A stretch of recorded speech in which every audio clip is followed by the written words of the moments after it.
y le damos la bienvenida al profesor Óscar N. Ventura, director del CCRT, investigador nivel 3 del Sistema Nacional de Investigadores, docente de grado 5 de extensiva químicas.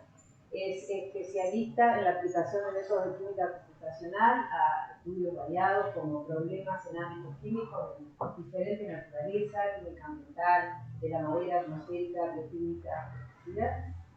Bueno, como ven, hoy Oscar nos va a hablar de termoquímica y cinética computacional en química atmosférica y sus implicancias en la química ambiental y salud humana. Bien. Primero que nada agradecemos al profesor Ventura por participar, agradecemos a todos por estar acá, internos y externos, les agradecemos la difusión. Esto es presencial, pero como está siendo filmado va a ser incorporado a la página web del departamento por Jorge en cuanto tengamos la grabación. Y forma parte de un ciclo de seminarios del departamento en donde queremos que haya la más amplia difusión de todo lo que se hace en el departamento. Por lo tanto, en este caso es el profesor Ventura, pero estamos esperando que haya en el futuro participación a todos los niveles. Bueno, gracias, Oscar. Adelante. Gracias. Margot, ¿dónde es que se está grabando? Así le pongo mi mejor. Se está grabando la pantalla ahora. Ah, la pantalla, ¿no? Y nosotros no. Y podemos poner. Yo que me puse maquillaje y todo. Bueno, no importa, lo dejamos así. Quiero aclarar a todo lo que dijo Margot que no tiene que ese rumor que corre de que nos iban a descontar 10% del sueldo si no dábamos los seminarios no es cierto. Bueno, como ustedes saben, digo, a ver, prácticamente todos ustedes saben lo que hago, así que lo hacemos todos juntos, así que ahí podemos ir sin más a lo que vamos a hacer. La idea es hablar en tres etapas. Uno, darles una introducción acerca de lo que es la química atmosférica, la química ambiental, y lo más probable es que en algún momento me vaya a caer, de que el calor esté de acá.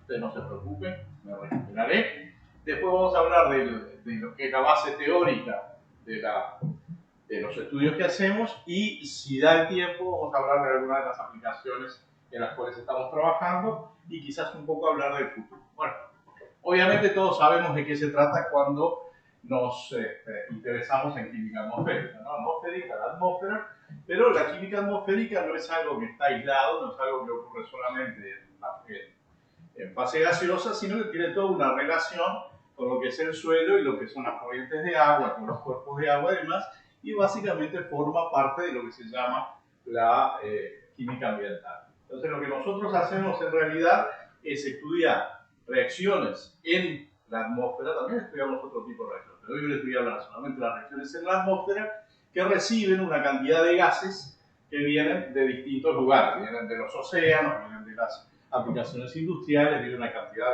de actividades que ahora vamos a ver. La cuestión con la química atmosférica es que es como un inmenso receptáculo donde hay distintas capas, y en esas capas suceden distintas cosas. Los dos temas más importantes, o tres temas más importantes, son qué tipo de gases hay, cuál es la concentración de esos gases y la temperatura a la cual ocurren las cosas. La presión es baja, ¿verdad? Porque nosotros estamos fundamentalmente interesados en esta región de acá, ¿no? Donde la presión no varía demasiado, pero sí varía la temperatura. Ven que en lo que es la capa más baja de la atmósfera, por debajo de la capa de ozono, la temperatura va bajando de lo que normalmente los 20, o depende, ¿no? En la parte del norte ahora andan hasta con 50 grados, pero baja hasta 0 y después vuelve a subir. O sea, esta gráfica que está acá marca la zona de temperatura, y esto que está acá son el tipo de moléculas pequeñas que andan dando vuelta por el entorno. Toda la química atmosférica se basa fundamentalmente en lo que hacen los radicales con otro tipo de moléculas, los radicales tipo el ozono, por ejemplo, que es un birradical, pero también el hidroxilo, el CH3 punto, el NO, el NO3, son todas, y los halógenos andan dando vuelta por ahí. Si uno mira todas estas pequeñas moléculas que andan dando vuelta en la atmósfera, lo que encuentra, después de mucho tiempo, se han construido ciclos. O sea, no es simplemente que las moléculas estén actuando independientemente, sino que los átomos se rearreglan y uno tiene ciclos para distintas que los engloba, digamos, en los átomos que son los principales protagonistas de ese ciclo. Entonces hay un ciclo, por ejemplo, que tiene el oxígeno como intermediario directo, otros ciclos que tienen, bueno, estos en realidad son los del oxígeno, pero otros ciclos que tienen el nitrógeno como participante directo. Y lo que es fundamental acá es lo que se llaman los BOX, son los compuestos orgánicos volátiles, que son los que tienen la presión de vapor lo suficientemente baja como para llegar a la atmósfera y ahí producir cosas. Por ejemplo, los refrigerantes, lo que se utiliza para extinguir incendios, que son generalmente sustancias halogenadas, y de hecho, por ejemplo, tenemos ciclos también para lo que son los halógenos y ciclos para algo muy importante que es el azufre, que es lo que produce la lluvia ácida, ¿verdad? El tema de los dos fundamentales, el azufre y el nitrógeno, los ciclos que tienen, que son los de los NOx y de los SOx, son muy importantes, no solamente en el tema fundamental de la formación de aerosoles en la atmósfera, la formación de nubes, el albedo, el cambio climático, sino también cómo al caer hacia la Tierra producen problemas en la vegetación, ¿no? La lluvia ácida lo que hace es, no vamos a entrar en eso ahora, pero lo que hace es una interacción con los vegetales y deforesta, digamos. Bien, la cuestión es que entonces tenemos en química ambiental, tenemos esto, la parte de química atmosférica está en el aire, y tenemos este tipo de interrelación, ¿no? Esto es la química ambiental, es el estudio de los componentes normales y los contaminantes en la atmósfera, y en el ambiente acuático y el suelo. Todo esto es lo que uno pone generalmente este tipo de cartoncitos, donde tenemos el tema de las fábricas, o sea, el tema de la producción de químicos por los procesos industriales, tenemos el problema de la agricultura, que no solamente libera el problema de la agricultura, es muy importante respecto a las corrientes de aire, de agua en particular. Ustedes han oído hablar muchas veces de la contaminación por fósforo, la contaminación por nitrógeno, que termina haciendo el crecimiento de las cianobacterias. Todo eso, en definitiva, tiene una parte que es experimental y una parte que es, en cierto sentido, llamémosla teórica por extensión, digamos, no teórica de química teórica, sino teórica de análisis de datos, tratamiento de datos, que terminan, en definitiva, o en última instancia, terminan en formulaciones. O sea, lo que uno, en definitiva, busca acá es explicar los ciclos, cómo esos ciclos interfieren con la actividad económica y con la salud humana. Eso lo hemos visto, digo, en los últimos 2 años se ha hablado muchísimo acerca de los aerosoles, ¿verdad? Los aerosoles con el tema de COVID han estado muy de moda, pero desde hace muchísimo tiempo que tenemos los problemas atmosféricos en ciudades como Londres o como Pekín, o en Mongolia, por ejemplo, donde la formación de esos aerosoles atmosféricos hace que las personas tengan grandes problemas de salud debido a la dificultad para respirar. Bueno, la cuestión es, eso sería como el contexto en el cual se dan nuestras investigaciones. Lo que nosotros hacemos es aplicar la química computacional al estudio de distintos problemas dentro de esa actividad de química atmosférica, en ese contexto de química atmosférica. Y acá lo que nosotros tenemos, por supuesto, es los 4 tipos, desde lo más teórico, que sería la química cuántica, hacia lo menos, o mejor dicho, no lo menos teórico, pero lo más aplicado, que es la química computacional y el modelado molecular, para llegar después a lo que les interesa mayormente en la química atmosférica, que es lo que se llama la teoría cinética computacional. O sea, en lo que nosotros nos interesa en la química atmosférica, hay como 2 aspectos fundamentales. Uno es la termoquímica computacional y otro es la cinética computacional. Esto vendría a ser el plan de trabajo en general que nosotros seguimos dentro de la química atmosférica. Básicamente empezamos con un problema determinado. Supongan que ustedes dicen, bueno, yo tengo interés en saber qué es lo que pasa, porque hemos visto que tiene importancia, qué es lo que pasa con el dióxido de azufre al reaccionar con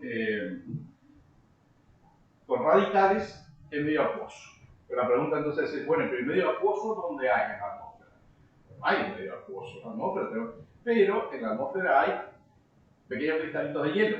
Los pequeños cristalitos de hielo, en la superficie del hielo, se disuelve, las moléculas de agua interaccionan con esos radicales tipo SO2 y se produce ahí entonces un tipo de sistema que es distinto del sistema gaseoso general en la atmósfera.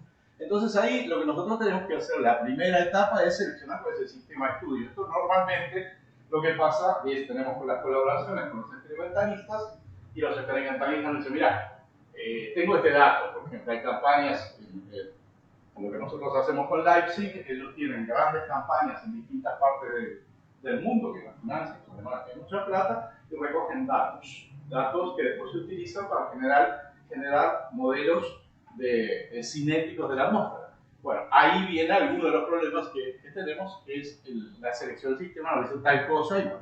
Y ahí es donde viene la parte un poco de la creatividad, que no es simplemente aplicar una maquinita y obtener resultados, sino la creatividad de qué puede pasar. Y acá es donde viene el wild guess, ¿no? Donde dice, bueno, y a ver qué pasa si este átomo, en lugar de probar acá, no, eso no puede pasar. Y vamos a probar y a ver qué pasa.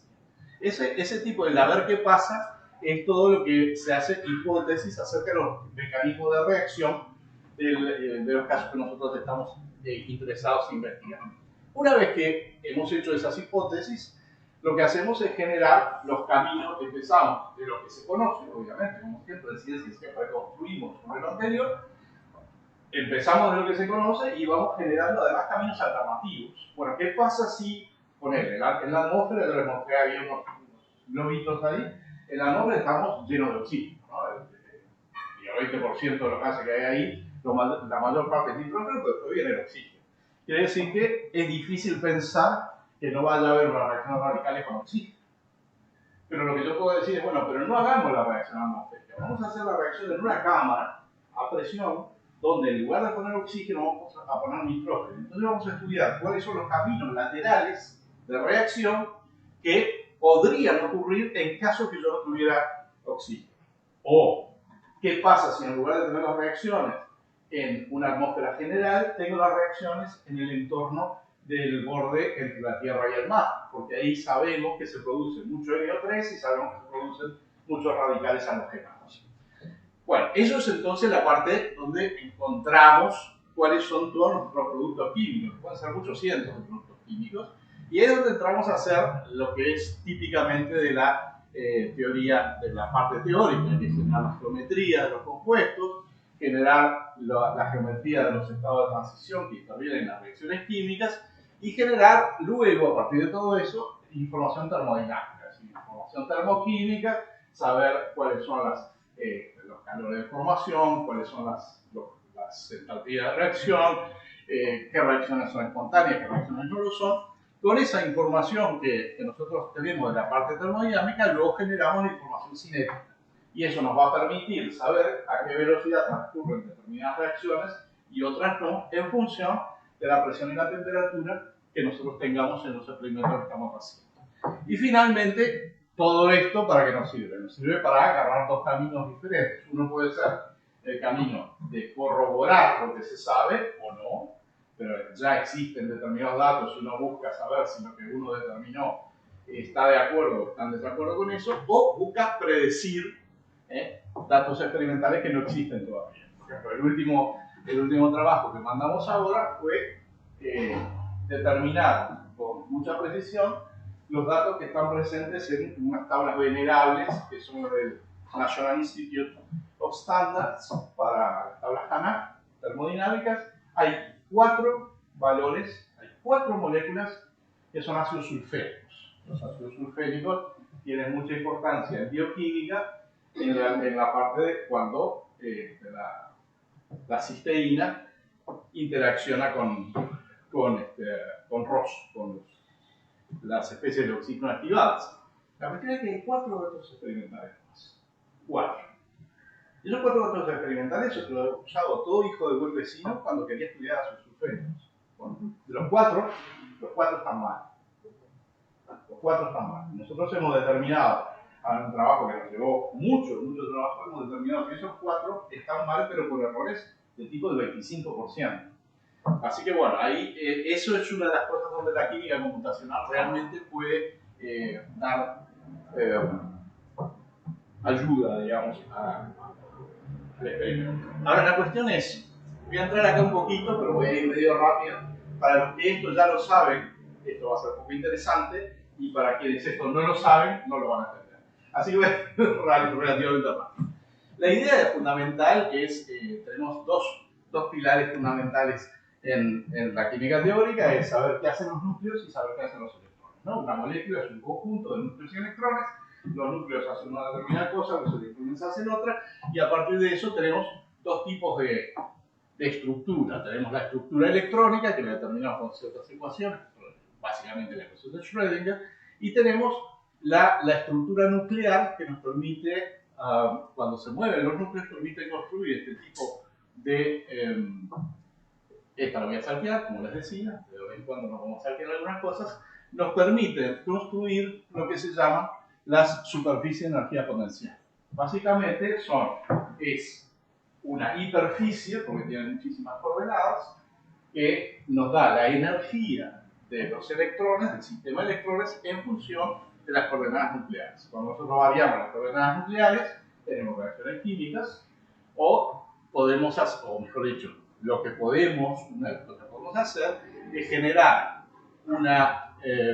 todo un sistema de cálculos en el que, por un lado, nosotros buscamos determinar cuál es esta función, en función de la geometría de los átomos, y después, a partir de eso, nosotros podemos hacer estudios de caminos de reacción, de dinámica, de cinética, todo lo que necesitamos en el estudio atmosférico. Ahora, como ustedes saben, y si no lo saben, lo aceptan como palabra sagrada, hay muchísimos métodos para hacer cosas, ¿no? Desde métodos muy sencillos, como son los campos de fuerza y la mecánica molecular, hasta métodos súper complicados que requieren supercomputadoras para poder hacerlos en moléculas razonables. Siempre todo se puede hacer en todo, lo que pasa es que depende. Acá arriba yo puedo estudiar moléculas con miles de átomos, y acá abajo, cuando tengo suerte, estudio 4 átomos.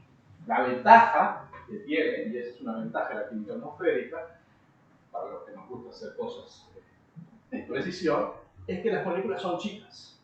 Normalmente, cosas con 3 o 4 átomos, o menos de 10 átomos, son muy importantes desde el punto de vista de la química atmosférica. Entonces podemos hacer este tipo de cosas y usar métodos con una precisión bastante alta, exactitud, no precisión bastante alta. Bueno, la cuestión entonces es, esta me la voy a saltear, esta no me la voy a saltear. Una vez que tenemos la determinación de la estructura electrónica y la estructura nuclear, lo que usamos es la termodinámica estadística con las funciones de partición, que nos permiten calcular lo que normalmente en físico-química experimental medimos. Son las funciones termodinámicas. Podemos calcular entalpías, podemos calcular energías libres, podemos calcular calores de reacción, calores de formación, ¿verdad? Esto todo, obviamente, está dentro del programa, no lo hacemos a mano, y nos permite, ¿no?, a través de estos ítems que están acá, nos permiten, vamos rápido, ¿no? Una vez que hemos caracterizado la PES, nos permiten en esta PES que está acá estudiar, por ejemplo, bueno, supongan que yo tengo este producto A, o sea, esto que tengo acá es la energía en función de las coordenadas. Tengo este producto que está acá, tengo este producto que está aquí. ¿Cómo hace la molécula para transformarse de esto en esto? Por ejemplo, piensen en la molécula de ácido nítrico, ¿sí? HONO2. La molécula de ácido nítrico tiene un isómero que es el ácido hiponitroso, pernitroso, es HOONO. Entonces, eso sucede sobre acá tenemos a la compañera Katz, que en su momento nos va a presentar justamente todo ese estudio que ha hecho ella sobre el tema, que es muy interesante, porque son moléculas súper complicadas de estudiar. Eso es lo que estudiamos con estas cosas. Una vez que lo hemos estudiado, salimos de acá, perdón, no salimos de acá, sí, salimos de acá. Ahí, espero que nadie tenga problemas de... Sí, aquí puede tener nosotros. Antes de pasar a lo que les iba a decir, simplemente mencionarles 3 problemas que usualmente tenemos con la superposición equipotencial con los cálculos de química teórica, que son. Uno de ellos es el problema de las interacciones débiles. Cuando yo tengo, por ejemplo, moléculas que están estaqueadas, tampoco puede ser el caso de los ácidos nucleicos, pero también el caso de las flavinas, de cosas por el estilo, generalmente esto sucede con las moléculas bioquímicas. Es muy difícil estudiar eso porque la interacción dentro de la molécula es mucho más fuerte que la interacción entre los pares, entre los dos integrantes de los pares de la molécula. Entonces, esto nos lleva a energías muy pequeñas y son muy difíciles de representar. En los principios de la mecánica cuántica se decía que el gran problema que tenían en la química computacional es que básicamente estaban interesados en el peso del capitán del barco. Para encontrar el peso del capitán del barco, lo que hacían es primero pesaban el barco con el capitán y después pesaban el barco solo y encontraban el peso del capitán con la diferencia. Se imaginan que eso implica una precisión muy alta, porque si no, no tienen la manera de pegarle al número que buscan. Este es uno de los problemas.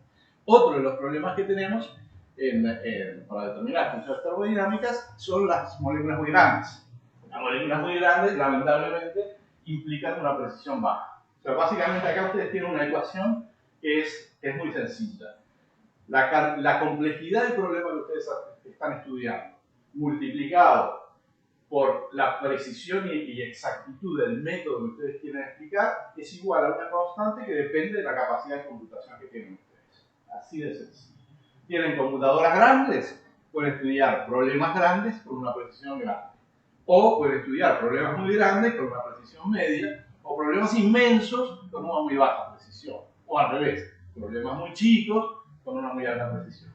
Cuando ustedes consiguen que alguien les compre más computadoras, lo primero que hacen es, pudimos aumentar un átomo. Bien, ese es uno de los problemas que tenemos. Otro de los problemas que tenemos es que muchas veces intervienen estados excitados en las reacciones químicas. Un caso particular que es así el más conocido de todos es el ozono. El ozono es una molécula que tiene los dos átomos de la punta, tienen electrones desapareados con distinto spin. Si tuviera el mismo spin sería triplete, pero el triplete es un estado excitado y en realidad el estado fundamental es un estado singulete, pero de capa abierta. Difícil de representar porque hay que hacer interacciones con los estados excitados. Así que estos tres problemas plagan los cálculos de química atmosférica y hay que lidiar con ellos. Básicamente, cuando uno termina haciendo una superficie de energía potencial para un problema, les queda algo por el estilo de que esto es una superficie sencillita en la cual básicamente uno sale de este lado de acá y termina en este lado de acá o termina en este lado de acá. Normalmente, estas cosas son los caminos principales, son las que todo el mundo la encontró, porque en realidad está tan abajo, es tan estable que todo el mundo lo llega. Y estas cosas acá son las más interesantes. Son esas que la gente no la visto todavía y que de repente, en ciertas condiciones, pueden explicar. Hay una cosa que se llama en química atmosférica el budget. El budget es que viene a ser el inventario de un determinado átomo. El budget de azufre o el budget de nitrógeno. ¿Cuál tiene que ser la concentración de azufre que hay? Bien. El asunto es que normalmente a los experimentalistas les falta, de la misma manera que a los astrofísicos les falta la materia negra, a los experimentalistas les falta budget. No tienen suficiente azufre. Entonces, cuando no tienen suficiente azufre, lo que les pasa es que tienen que buscar a ver qué reacciones se están comiendo. Y las reacciones siempre son estas que aparecen en lugares donde uno no las espera. A eso me refería con el asunto de hacer cosas en ese sentido. Uno de los temas más interesantes, por ejemplo, con la parte termodinámica, todavía no llegamos a la cinética, es el cálculo de los cálculos que se llaman calores de formación o entalpías de formación, que nos permiten, por ejemplo, lo que yo les estaba comentando de los ácidos sulfúricos, nos permiten pensar caminos alternativos que involucren otras especies que nosotros no hemos visto todavía. Voy a saltarme la parte metodológica, voy a saltar, y vamos a llegar a la parte cinética. Todo lo que se hace en química atmosférica desde el punto de vista experimental termina en ecuaciones cinéticas. O sea, los tipos tienen una enorme hoja de cálculo así, con 100 o 200 o 300 sustancias, que se transforman en otras 5.000 sustancias distintas. Para cada una de ellas necesitan tener las funciones termodinámicas y a partir de las funciones termodinámicas necesitan calcular las constantes de velocidad. Pues las constantes de velocidad son las que pueden medir. ¿Ah? O sea, en general lo que pueden medir son qué sustancia aparece, muchas veces no pueden, y con qué velocidad aparece en los experimentos que se hacen sobre las cosas. Bueno, entonces esta parte también es fundamental. ¿Cómo hacemos para calcular esta parte? Todos ustedes recuerdan del curso de físico-química la posibilidad de tener un dibujito como este, en el cual lo que se decía, bueno, tenemos un reactivo, tenemos un producto y tenemos un estado de transición. Si yo tengo una reacción química en muchos pasos, esa reacción química se puede descomponer en pasos elementales, a cada uno de ellos le puedo calcular la velocidad de reacción. Ahí entra, por ejemplo, el amigo Mark, que también tiene unas cosas muy interesantes de cómo calcular eso para problemas, en inglés le dicen protract. Son esos problemas que preferirías perderlos antes que encontrarlos.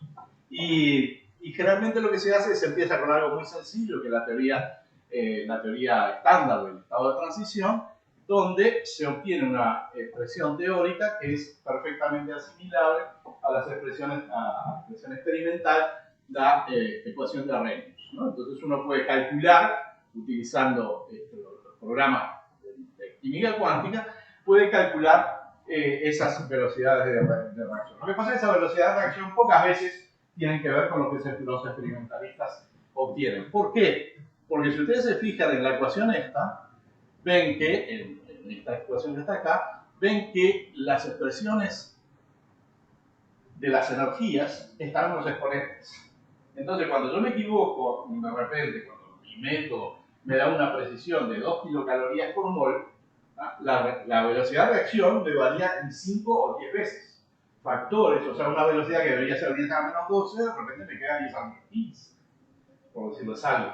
Y eso es una cosa que arruina todo el modelo, porque cuando vos empezás a poner errores de uno que era 10 a la menos 12, ahora es 10 a la menos 13, y otro que era 10 a la menos 10, ahora 10 a la menos 9, todo el sistema de ecuaciones diferenciales que está basado en esos números te da rabanito, ¿no? Normalmente, como la otra gente no repite los cálculos, los rabanitos muchas veces pasan, pero el que da rabanito todos lo saben.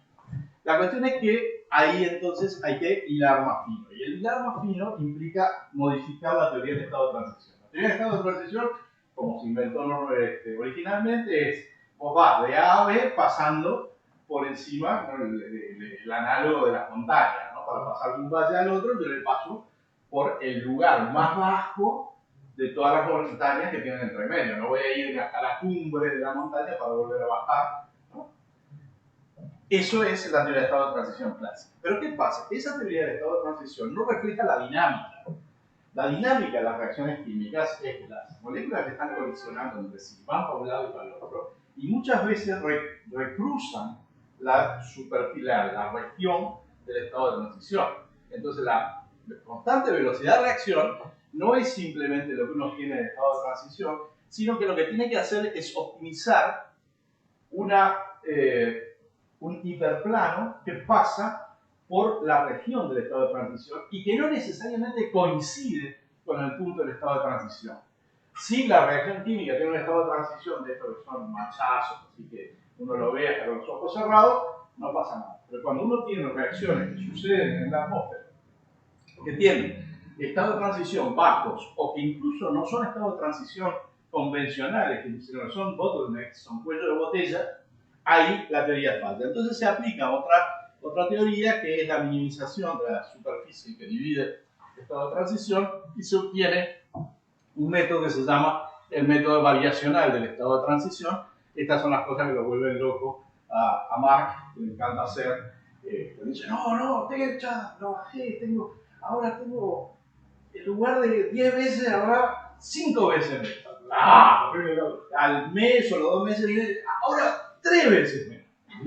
Pero vamos avanzando. Ahora a ver cuando les cuente que va a estar interesante. Bueno, la cuestión es que esto entonces es lo que uno hace en la información cinética, y eso, el cálculo cinético, y eso es lo que nos permite encontrar, por ejemplo, son concentraciones. ¿Se acuerdan que cuando ustedes fueron al laboratorio de físico-química, hacían cinética, después graficaban, ¿no? Cómo hacía la concentración del A y la concentración del B. Bueno, eso es una de las cosas que nosotros podemos hacer. Podemos encontrar las concentraciones dependiendo del tiempo en función de la velocidad de reacción. Por supuesto, podemos encontrar cuál es el rendimiento de los distintos compuestos. Podemos encontrar distribuciones vibracionales, esto es importante cuando tenemos pequeñas moléculas, y por supuesto las constantes velocidades de reacción en función de la temperatura y de la presión, que son cosas importantes. Ahora bien, yendo a las aplicaciones, creo que no me extendí demasiado, ¿no?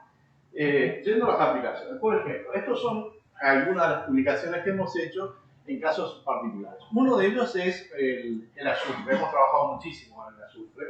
Debe ser por mi repulsión a la química analítica cuantitativa y el olor, el sulfídrico. Pero ahora en mis últimos años termino trabajando con estas cosas. El azufre es súper importante, por la cantidad de azufre que se emite a la atmósfera por año, es espectacular. Y de muchas formas muy variadas. Uno a veces piensa, no, lo que pasa en la industria, pero la fuente más importante de DMS y metilsulfuro es el mar. Entonces, uno dice, apa, quiere decir que la naturaleza también, sí, la naturaleza también. Ni hablar de volcanes y cosas por el estilo, ¿no? La cuestión es que la oxidación del SO2, que es lo que aparece en la reacción del DMS, la oxidación a ácido sulfúrico en los ambientes naturales lleva a la precipitación ácida, la lluvia ácida, lo decía antes, y a la formación de aerosoles, que son cosas muy complejas. Esto es en general un cartón sobre cómo las fábricas, todo lo que es la industria, las actividades humanas y las no humanas producen emisiones, cómo esas emisiones llegan a la atmósfera, hay precipitación, hay transporte, hay actividad volcánica, se produce OCS y CCO, que son cosas también importantes, hay oxidaciones y después eso, es decir, todo un sistema súper complejo que uno en definitiva puede llegar a transferir, a escribirlo como ecuaciones químicas, ¿no? Es decir, esto, por ejemplo, es un pedacito de las transformaciones del DMS, en los cuales, en este mecanismo, es un mecanismo aceptado, nosotros hicimos contribuciones en estos pedacitos que están marcados en gris, ¿no? Esas son las cosas que hemos llegado a publicar en esta azufre. Una de las cosas interesantes en el ciclo del azufre es la aparición de lo que se llama el radical metil-tiometileno, que es básicamente tomar el DMS y arrancarle el hidrógeno. Ese tipo es muy reactivo. Y ese tipo es muy reactivo, y nosotros hemos estudiado muchas cosas de este señor. Una de las cosas que es interesante es qué pasa cuando no dejamos reaccionar las moléculas que aparecen con oxígeno. En lugar de tener la reacción en la atmósfera, la hacemos en un reactor en la cual no ponemos oxígeno. Y ahí fue que, meta a buscar y qué sé yo, encontramos una de esas moléculas graciosísimas. Fíjense la estructura que tiene esta molécula acá. Un azufre, 2 carbonos y 4 hidrógenos.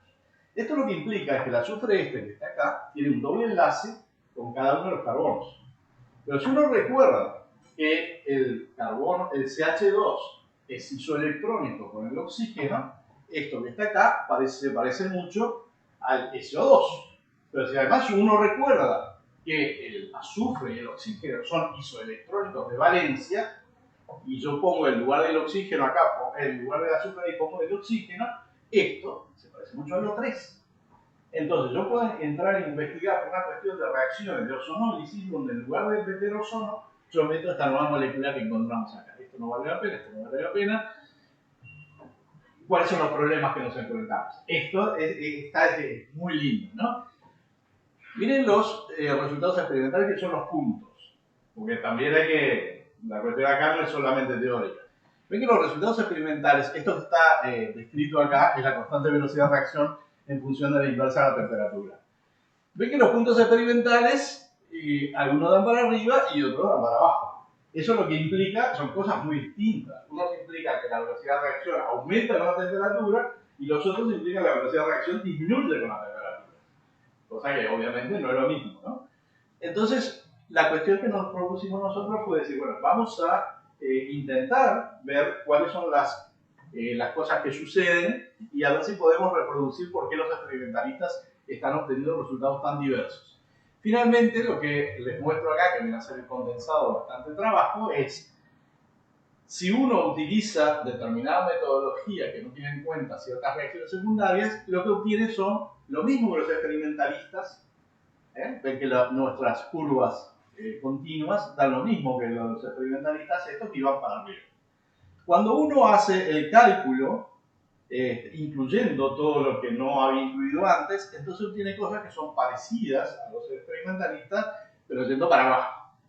Y uno mira esto y dice, pero mira la diferencia que hay entre lo que hacen los experimentalistas y lo que hacen los teóricos. Miren los números. Los números de la constante de velocidad de reacción, 4,72 por 10 a la menos 12, y la experimental 4,13 por 10 a la menos 12. ¿Saben? La diferencia es 0,6 por 10 a la menos 12. Y eso hace que los resultados teóricos y los resultados experimentales sean bastante diferentes. Por suerte tenemos la misma, el mismo comportamiento, que ya es bastante. Bueno, esto era para hablar de los espectros. Esto es para darles una idea del tipo de agreement que tenemos en los resultados. Estos resultados los experimentales son conocidos. Entonces uno puede ver qué pasa con los métodos que usamos respecto a los métodos conocidos. Digamos, el promedio de error, el mean square error, está en 1,4 kilocalorías por mol. Entonces ese es el error que nosotros podemos decir que tienen nuestros resultados cuando calculamos moléculas que no conocemos. Estamos hablando en casos, el problema puede ser, tenemos uno muy negativo, donde el error de 2 kilocalorías no significa nada. Tenemos otro medio negativo, donde el error de 2 kilocalorías ahí significa algo, porcentualmente las cosas no son siempre igual. Y otro que es totalmente positivo, etcétera, etcétera. Bien, esto lo voy a pasar. Les voy a hablar un poquito más de esta moleculita que se llama tiona S-metiluro. Esto fue muy, es un trabajo del cual nos sentimos bastante contentos porque se publicó en el Journal of Organic Chemistry. Opa. Siento que ninguno de nosotros es orgánico, nada por el estilo. De hecho, yo no quería mandarlo al Journal of Organic Chemistry. No, jodas, vamos a mandar el Journal of Organic Chemistry, no vas acá partiendo y lo aceptaron. Bueno, lo cual demuestra que muchas veces hay que tener suerte.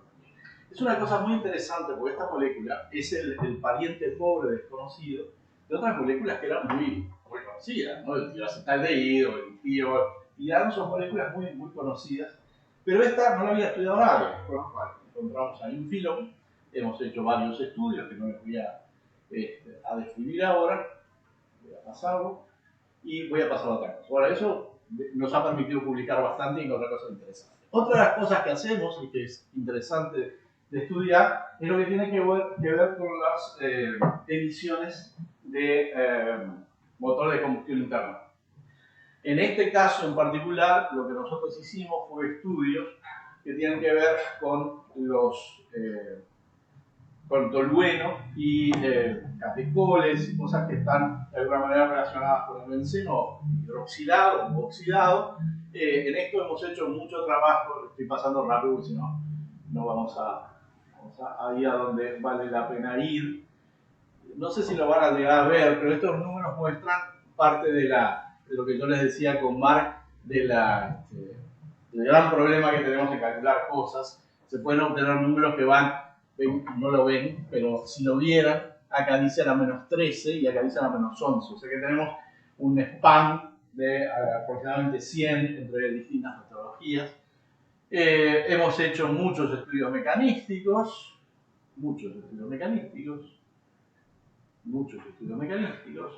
y finalmente hemos llegado, por suerte, a entender, o sea, todo esto en definitiva se trata de entender cómo funciona el mecanismo.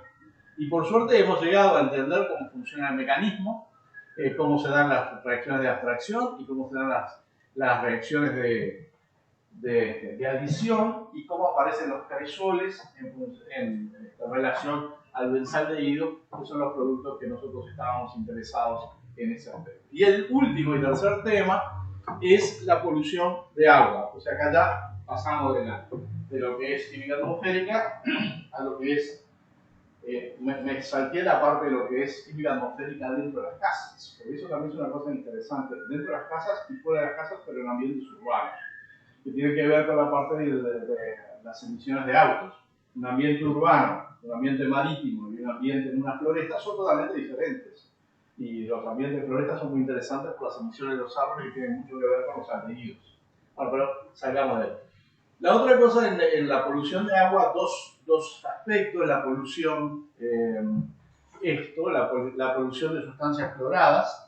Las sustancias cloradas, en particular los cloroalcoholes, surgen cuando uno trata agua contaminada, la trata de descontaminar y se producen cloraminas y otra serie de cuestiones cloradas. En particular había un problema con el cloroetanol que es bien interesante, porque por un lado esto tenía que ver con la contaminación de agua, pero por el otro lado resulta que unos chiquilines que no tenían nada mejor que hacer encontraron el cloroetanol en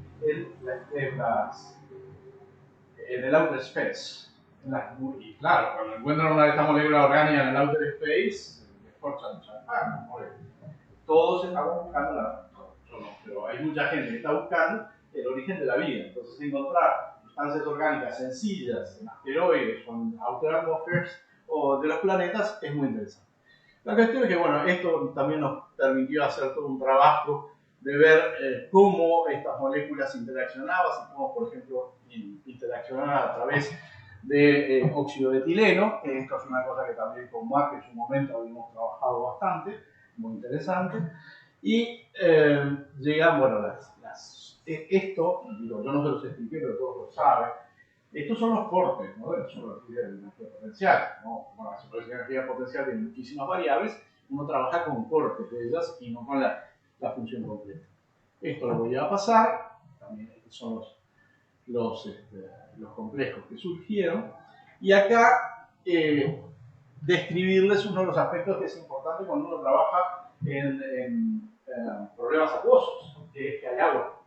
Entonces uno puede perfectamente trabajar como si el agua fuera un espectador anónimo, que lo único que hace es polarizar el entorno, y tenemos métodos para hacer ese tipo de cosas, o lo más realista, que es incluir un clúster de moléculas de agua para ver cuándo la molécula que uno está interesado en estudiar está saturada. Esto no es un estudio dinámico, que es lo que realmente habría que hacer. O sea, uno debería estudiar cómo esas moléculas de agua se intercambian, qué sé yo, pero esto es simplemente la parte estática del modelo dinámico. Es como mirar uno de los fotogramas de la película, pero eso sí, fotogramas en distintos sistemas, ¿no? Es como ¿vieron esos tipos que tocan el piano y se pueden tocar la cucaracha a la manera de Mozart y parece Mozart, a la manera de Bach, a la manera de Beethoven? Bueno, esto es lo mismo, tenemos películas que tienen una molécula de agua, dos moléculas de agua, otra molécula, hasta que se satura. Y las fotos, si bien son fotos, son muy útiles